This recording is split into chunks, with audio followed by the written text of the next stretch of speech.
Hello everyone, Harry Potter and the Philosopher's Stone. We're on chapter 10, Halloween. As you'll recall, Harry, Ron and Hermione just had a close escape from a huge three-headed dog that was hiding something. They'd been set up by the evil Draco Malfoy, who challenged Harry to a wizard's duel, but then didn't show up, hoping that Filch would catch him and that he'd be expelled. Okay, let's see what happens next. Chapter 10, Halloween. Malfoy couldn't believe his eyes when he saw that Harry and Ron were still at Hogwarts next day, looking tired but perfectly cheerful. Indeed, by next morning Harry and Ron thought that meeting the three-headed dog had been an excellent adventure, and they were quite keen to have another one. In the meantime, Harry filled Ron in about the package that seemed to have been moved from Gringotts to Hogwarts, and they spent a lot of time wondering what could possibly need such heavy protection. It's either really valuable or really dangerous, said Ron. Or both, said Harry.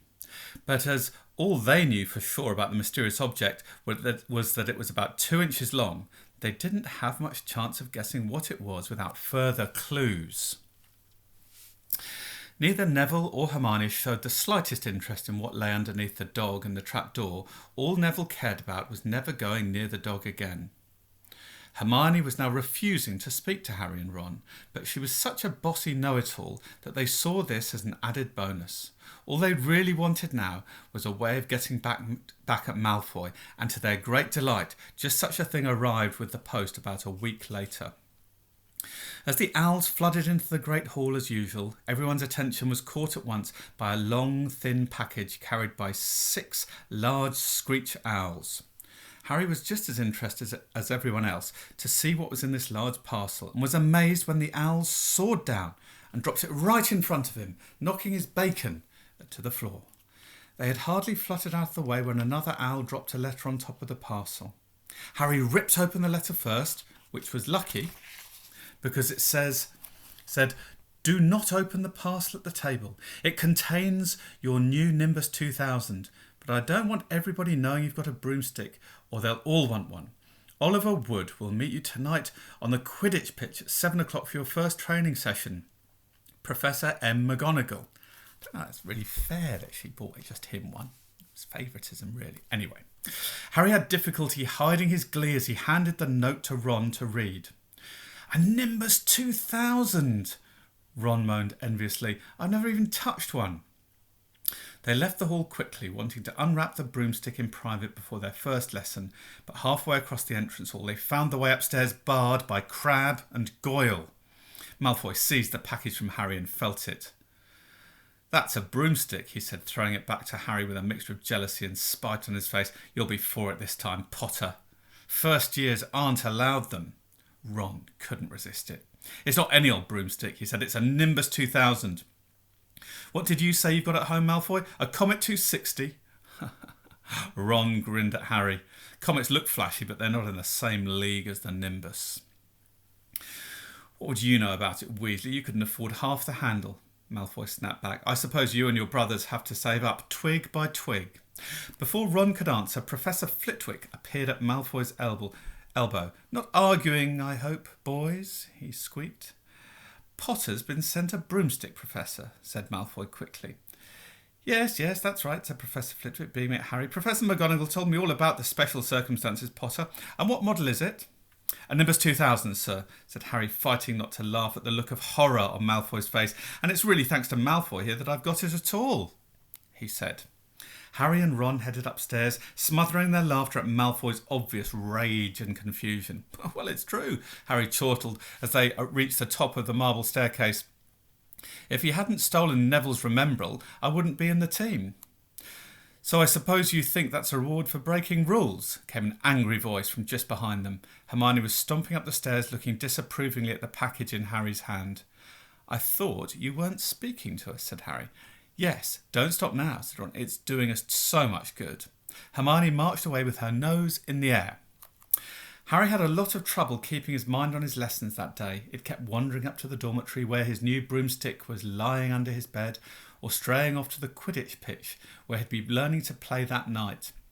He bolted his dinner that evening without noticing what he was eating, and then rushed upstairs with Ron to unwrap the Nimbus 2000 at last. Wow, Ron sighed as the broomstick rolled onto Harry's bedspread. Even Harry, who knew nothing about the different brooms, thought it looked wonderful. Sleek and shiny with a mahogany handle, it had a long tail of neat straight twigs and Nimbus 2000 written in gold near the top. As 7 o'clock drew nearer, Harry left the castle and set off towards the Quidditch pitch in the dusk. He had never been inside the stadium before. Hundreds of seats were raised in stands around the pitch so that the spectators were high enough to see what was going on. At either end of the pitch were 3 golden poles with hoops on the end. They reminded Harry of the little plastic sticks Muggle children blew bubbles through, except that they were 50 feet high. Too eager to fly again to wait for wood, Harry mounted his broomstick and kicked off from the ground. What a feeling! He swooped in and out of the goalposts and then sped up and down the pitch. The Nimbus 2000 turned wherever he wanted at his lightest touch. "Hey Potter, come down!" Oliver Wood had arrived. He was carrying a large wooden crate under his arm. Harry landed next to him. "Very nice," said Wood, his eyes glinting. "I see what McGonagall meant. You really are a natural. I'm just going to teach you the rules this evening, then you'll be joining team practice 3 times a week." He opened the crate. Inside were 4 different sized balls. "Right," said Wood. "Now, Quidditch is easy enough to understand, even if it's not too easy to play. There are 7 players on each side. 3 of them are called chasers. 3 chasers," Harry repeated, as Wood took out a bright red ball about the size of a football. "This ball's called the quaffle," said Wood. "The chasers throw the quaffle to each other and try and get it through one of the hoops to score a goal. 10 points every time the quaffle goes through one of the hoops. Follow me?" "The chasers follow the quaffle and put it through the hoops to score," Harry recited. "So that's sort of like basketball on broomsticks with 6 hoops, isn't it?" "What's basketball?" said Wood curiously. "Never mind," said Harry quickly. "Now there's another player on each side who's called the keeper. I'm keeper for Gryffindor. I have to fly around our hoops and stop the other team from scoring." 3 chasers, 1 keeper," said Harry, who was determined to remember it all, "and they play with the quaffle." "OK, got that. So what are they for?" He pointed at the 3 balls left inside the box. "I'll show you now," said Wood. "Take this." He handed Harry a small club, a bit like a rounder's bat. "I'm going to show you what the bludgers do," Wood said. "These 2 are the bludgers." He showed Harry 2 identical balls, jet black and slightly smaller than the red quaffle. Harry noticed that they seemed to be straining to escape the straps holding them inside the box. "Stand back," Wood warned Harry. He bent down and freed one of the bludgers. At once the black ball rose high in the air and then pelted straight at Harry's face. Harry swung at it with the bat to stop it breaking his nose and sent it zigzagging away into the air. It zoomed around their heads and then shot at Wood, who dived on top of it and managed to pin it to the ground. "See?" Wood panted, forcing the struggling bludger back into the crate and strapping it down safely. "The bludgers rocket around trying to knock players off their brooms. That's why you have 2 beaters on each team. The Weasley twins are ours. It's their job to protect their side from the bludgers and try and knock them towards the other team. So, think you've got all that? 3 chasers try and score with the quaffle. The keeper guards the goalpost. The beaters keep the bludgers away from their team." Harry reeled off. "Very good," said Wood. Have the bludgers ever killed anyone?" Harry asked, hoping he sounded offhand. "Never at Hogwarts. We've had a couple of broken jaws, but nothing worse than that.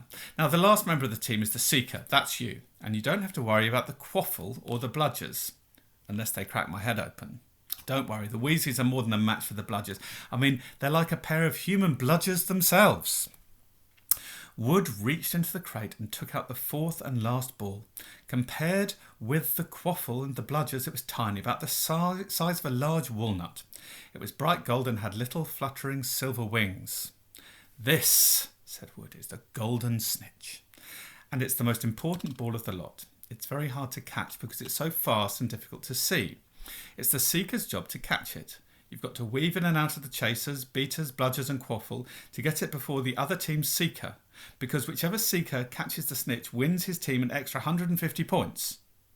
So they nearly always win. That's why Seekers get fouled so much.